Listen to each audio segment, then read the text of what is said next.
Hello, welcome everyone.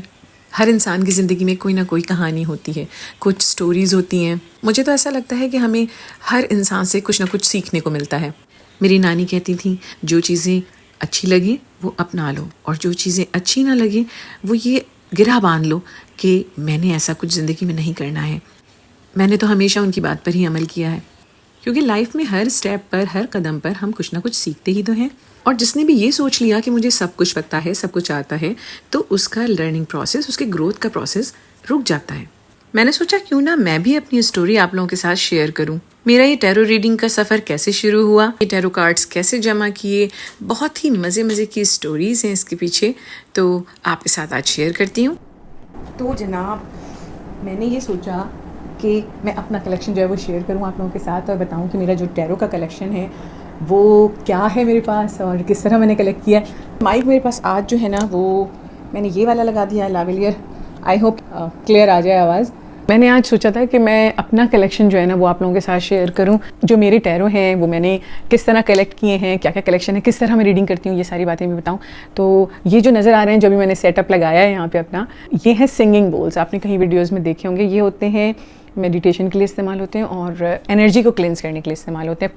इसकी ना एक फ्रीक्वेंसी होती है। इसको देखें आप, कितना खूबसूरत ये बोल बना हुआ है, मगर ये ऐसा नहीं है इसमें खाना पकाने का या कोई हमारे इस्तेमाल करने वाले बोल्स नहीं है। इसका एक छोटा सा कुशन भी है, क्यूट सा।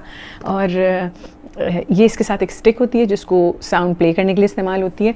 अच्छा, ये डिफरेंट साइजेस के होते हैं और इनकी फ्रीक्वेंसी डिफरेंट होती है। जैसे ये 528 हर्ट्ज़ की फ्रीक्वेंसी है या 144-43 की फ्रीक्वेंसी है।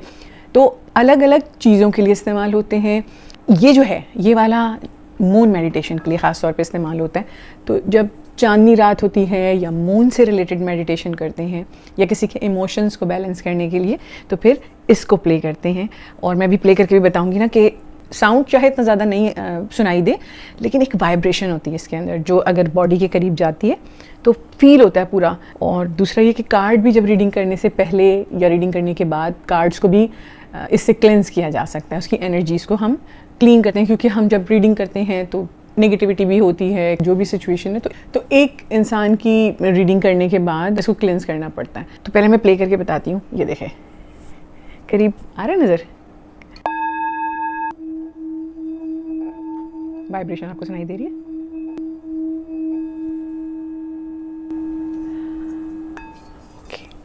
और जैसे ये दूसरा वाला है तो इसकी वाइब्रेशन डिफरेंट है, साउंड भी डिफरेंट है इसका।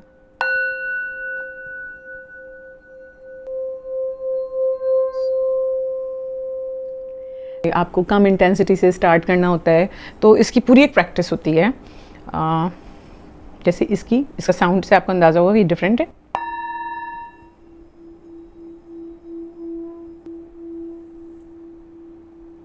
तो ये तो हो गए सिंगिंग बोल्स। अच्छा, एक और चीज़ मेरे पास है, ये फोर्क है। इसको फोर्क इसलिए कहते हैं कि एक कांटे की तरह से है इसका शेप, और 528 हर्ट्ज़ की फ्रीक्वेंसी है इसकी, जो कि अर्थ की फ्रीक्वेंसी है। तो इसको जब हम इसको दो तरीके से यूज़ करते हैं। ये इसके साथ हैमर है इसकी, और जब हम इसको हिट करते हैं तो वाइब्रेशन पैदा होती है। साउंड आई होप कि माइक ने कैच किया हो। अच्छा, इसकी साउंड को अगर ज़्यादा लाउड आपको साउंड चाहिए तो एक छोटी सी ना इसमें एक इसका टूल भी होता है। ये इसका टूल होता है, एल्की टाइप, एल्की ही है ये आई थिंक। और इसको हम इससे घुमा के इसको अनलॉक करते हैं तो इसके ये जो पीसेज हैं ये रिमूव हो जाते हैं। जब ये रिमूव हो जाते हैं तो फिर इसका साउंड ज़्यादा लाउड सुनाई देता है। जैसे कि इनका साउंड आपको बहुत ज़्यादा क्लियर सुनाई दे रहा होगा, लेकिन हम सिर्फ इसको विदाउट साउंड यूज़ करते हैं। अब कार्ड्स की बारी आ गई। कार्ड्स के लिए मैं बहुत एक्साइटेड हूँ। इसको रखते हैं एक साइड पे। तो सबसे पहले मेरे सबसे फेवरेट वाले कार्ड्स, तो ये वाले कार्ड्स जो हैं ये सबसे ज़्यादा फेमस कार्ड्स हैं। मतलब ज़्यादातर लोग ये वाले कार्ड्स ज़्यादा इस्तेमाल करते हैं। मुझे पसंद भी बहुत हैं। ये वो कार्ड हैं जो मैंने ऑनलाइन ख़रीदे थे। अच्छा, ये सारा कलेक्शन नहीं है यहाँ पे, क्योंकि कुछ कार्ड्स हैं जो अलग रखे हुए थे, तो अभी ब्लॉग बनाना था। जो मैं कलेक्ट कर सकी वो मैं ले आई हूँ। ये सबसे मेरे फेवरेट कार्ड्स ये, और ये मेरे जो मैंने स्टार्टिंग में लिए थे उन कार्ड्स में से मैं आपको इसमें से अनबॉक्स भी करके दिखाऊंगी। तो ये और ये जॉन हॉलैंड के कार्ड्स हैं और ये मैंने यूएस से लिए थे। अच्छा, ये मैंने ख़ुद से जो लिए थे, अच्छा हाँ, इसके पीछे भी एक स्टोरी है, वो बताती हूँ मैं। कि कहते हैं कि कार्ड जब आप रीड करते हैं, मैंने यूएस से सीखा था, मैंने ट्रेनिंग ली थी जब मैं यूएस गई थी, तो वहाँ मैंने ट्रेनिंग ली, फिर मैंने वापस आके ऑनलाइन ट्रेनिंग ली। तो इसमें काफ़ी टाइम लगता है इसको सीखने में, समझने में, और फिर उसके बाद इसकी प्रैक्टिस करने में, उसमें भी बहुत टाइम लगता है। तो काफ़ी साल हो गए इसकी प्रैक्टिस करते हुए।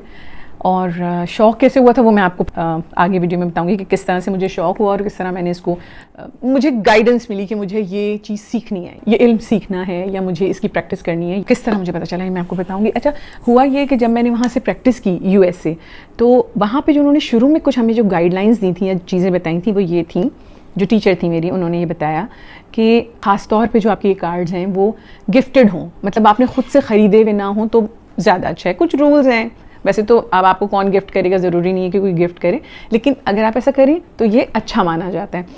तो फिर मैं अपने भाई जो ज़िशान है, मैंने उनको कहा कि मुझे कार्ड्स चाहिए। तो जब वो आए तो वो पहली दफ़ा, वो सेट इसमें मौजूद नहीं है, वो रखा हुआ है, वो भी मैं आपको दिखाऊंगी किसी वक्त। तो वो एक बॉक्स था और उसमें वो कार्ड्स लेकर आए थे। थोड़े मुश्किल हैं वो कार्ड्स समझने के लिए, जो उनकी डिज़ाइनिंग है या जिस तरह से उसमें मैसेजेस बने हुए, थोड़े से वो डिफ़िकल्ट थे। ये वाले सबसे ईजी हैं।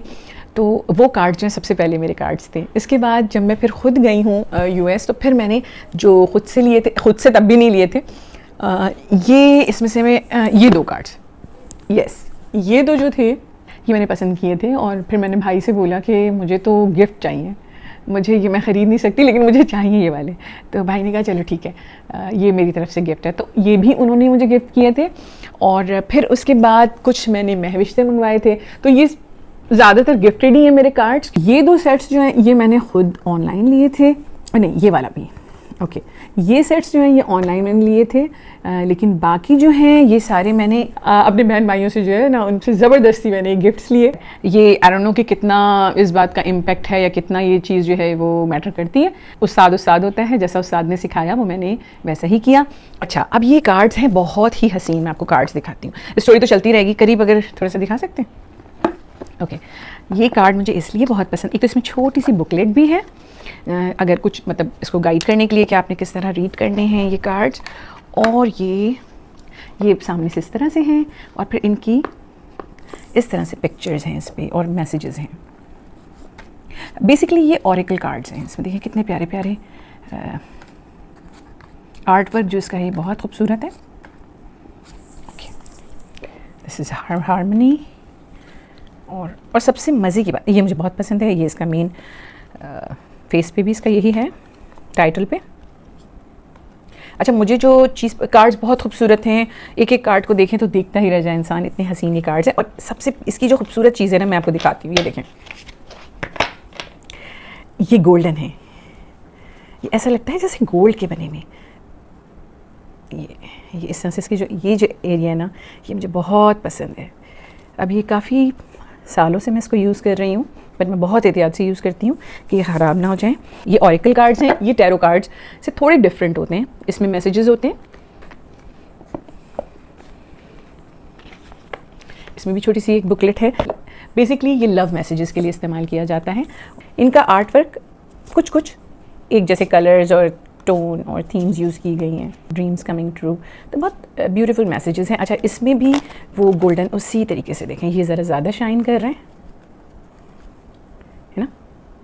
देखिए मुझे बहुत अच्छा, मुझे शुरू से ना शाइनी चीज़ें, मुझे शाइनी चमकती हुई चीज़ें, कपड़ों में सितारे लगे हुए हों, चमक रहे हों, झिलमिल, तो बहुत अच्छे लगते हैं। जब लाइट्स लगती हैं ना 12 रबीउल अव्वल पे, जब सजाया जाता है या किसी भी ओकेजन पे, तो मैं तो बत्तियाँ देखने ज़रूर जाती हूँ। आई डोंट नो, मुझे बहुत खुशी मिलती है। तो सबसे ईजी टू गो, लाइक मैं इसको हमेशा कैरी भी करती हूँ अपने साथ, ज़्यादातर लेकर जाती हूँ अगर कहीं जाना हो। और ये मैंने ऑनलाइन ख़रीदे थे और ये सबसे ज़्यादा यूज़ होते हैं दुनिया भर में। और इनका आर्ट वर्क जो है वो बहुत ईजी है समझना। थोड़ा क्लोज दिखाओगे? ये इस तरह का इसका आर्ट वर्क है। बेसिकली जो कार्ड्स होते हैं इनकी थीम्स होती हैं, 4 डिफरेंट थीम्स होती हैं, pentacles, swords, wands and cups, जो कि अलग अलग सिचुएशंस को ज़ाहिर करते हैं। और फिर सीजन्स को, नंबर्स को, डेट्स को और उन सब चीज़ों को के साथ साथ हम जो एक साथ मैसेजेस आते हैं उनको इंट्यूटिवली रीड करते हैं, यानी इसको मेडिटेट करके आपको क्या मैसेज मिल रहा है। मैं एक स्टोरी शेयर करूँगी। अच्छा, शुरू में जब मैं अपनी टैरो की वीडियो बनाती थी, ज़्यादातर यहीं बनाती थी, तो क्या होता था कि एक दफ़ा ऐसा हुआ कि मैं आई थिंक किसी की पर्सनल रीडिंग कर रही थी। ये सारे कार्ड्स नहीं मैंने निकाले थे उस वक्त, सिर्फ 1 या 2 डेक्स थे जिससे मैंने उनकी रीडिंग की। अच्छा, रीडिंग के लिए भी ये होता है कि इंट्यूटिवली आपको पता चलता है कि इतने कार्ड्स में से कौन से डेक से आपने, जो आपका क्लाइंट है या जिसके लिए रीडिंग करनी है, ये खुद कार्ड्स जो हैं वो आपको बुलाते हैं। आपको ये फील होता है, एनर्जी फील होती है कि मुझे इस वाले से इसकी रीडिंग करनी है। 1 या 2 डेक्स भी हम इस्तेमाल कर सकते हैं, ज़्यादा डेक्स भी इस्तेमाल कर सकते हैं। किसी की लव रीडिंग है तो स्पेशली फिर ये वाले कार्ड्स इस्तेमाल होते हैं उसके अंदर। जनरल रीडिंग है तो ये वाले कार्ड्स इस्तेमाल होते हैं, और किसी टाइप के मैसेजेस हैं तो फिर मिक्स एंड मैच किया जाता है। उस दिन क्या हुआ कि मैंने जब रीडिंग की और सब कुछ अपना रैप अप करके मेरे अपने बैग में और बॉक्स में चीज़ें रख कर मैं जाने लगी, जैसे ही मैंने रूम से बाहर कदम निकाला तो मुझे ऐसा लगा कि कोई मुझे वापस अंदर बुला रहा है। और मैंने लिटरली इस एनर्जी को फील किया कि मैं जाते जाते रुक गई दरवाजे से। फिर मैं वापस आई और मैंने एक नज़र मारी, कुछ नहीं था, सब चीज़ें मैंने रख दी थी। मैं दोबारा वापस जाने लगी तो फिर मेरे कदम रुक गए। मुझे ऐसा लगा कि कोई मुझे बुला रहा है, कोई समथिंग इज़ कॉलिंग मी। और मैं जब वापस आई हूँ तो मुझे एकदम जहन में आया कि कोई कार्ड तो नहीं रह गया। और मैंने सोफ़े के नीचे झुक कर देखा तो नीचे एक कार्ड, द फूल, एक कार्ड जो है वो द फूल का एक कार्ड होता है इसके अंदर, वो सोफ़े के नीचे चला गया था, गिर गया था और स्लाइड होकर नीचे चला गया था। तो मुझे इतनी हैरत हुई। खैर, मैंने उसको निकाला और उसको क्लीन करके डेक में वापस रखा। लेकिन मैं उसको, ऐसा हो सकता था कि मैं खो देती उसे, वो कहीं सफाई में इधर उधर चला जाता, लेकिन मैं उस कार्ड को छोड़ के नहीं जा सकी। तो ये आप इसके साथ बहुत ज़्यादा कनेक्ट हो जाते हैं जब आप प्रैक्टिस करते हैं। तो आपको ऐसा लगता है, मुझे तो ऐसा लगता है कि ये मुझसे बातें करते हैं, ये मुझे जो मैसेज मुझे पूछती हूँ मैं, वो ये मुझे बताते हैं उसके बारे में। बाज़ दफ़ा हम ऐसी एनर्जी में होते हैं कि हम वो मैसेजेस समझ सकते हैं, बाज़ दफ़ा हम नहीं समझ पाते, लेकिन ये आपको बहुत क्लियर मैसेजेस देते हैं। मैं यहाँ पे एक बात क्लियर कर दूँ कि बेसिकली हम पूछते अल्लाह से ही हैं, हमारी जो हमारा सवाल होता है वो हम अल्लाह से ही करते हैं, लेकिन हमें सिर्फ इशारा चाहिए होता है जो कि हमें इसके ज़रिए मिलता है। आप मेरे चैनल को सब्सक्राइब ज़रूर कर लें ताकि जो नेक्स्ट वीडियोज़ हैं वो भी आप तक पहुँच सकें। तो बहुत बहुत ख्याल रखिएगा, मिलते हैं नेक्स्ट वीडियो में।